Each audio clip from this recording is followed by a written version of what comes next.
इंसान की सोच ही जीवन का आधार है। 3 राहगीर रास्ते पर एक पेड़ के नीचे मिले। तीनों लंबी यात्रा पर निकले थे। कुछ देर सुस्ताने के लिए पेड़ की घनी छाया में बैठ गए। तीनों के पास 2 झोले थे, एक झोला आगे की तरफ और दूसरा पीछे की तरफ लटका हुआ था।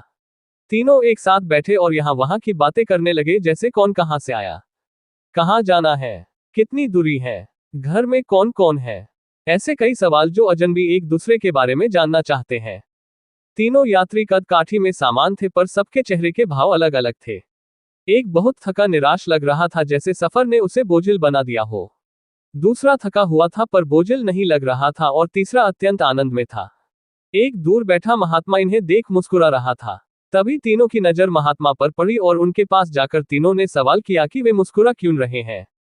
इस सवाल के जवाब में महात्मा ने तीनों से सवाल किया कि तुम्हारे पास 2 झोले हैं, इनमें से एक में तुम्हें लोगों की अच्छाई को रखना है और एक में बुराई को, बताओ क्या करोगे।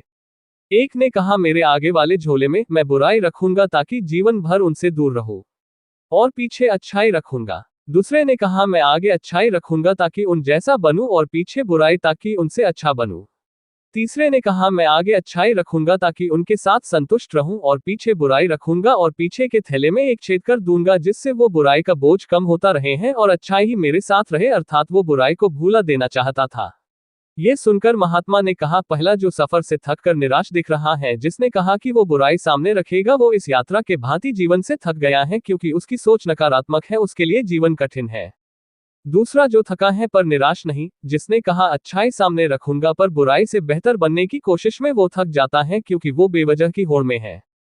तीसरा जिसने कहा वो अच्छाई आगे रखता है और बुराई को पीछे रख उसे भुला देना चाहता है, वो संतुष्ट है और जीवन का आनंद ले रहा है। इसी तरह वो जीवन यात्रा में खुश है।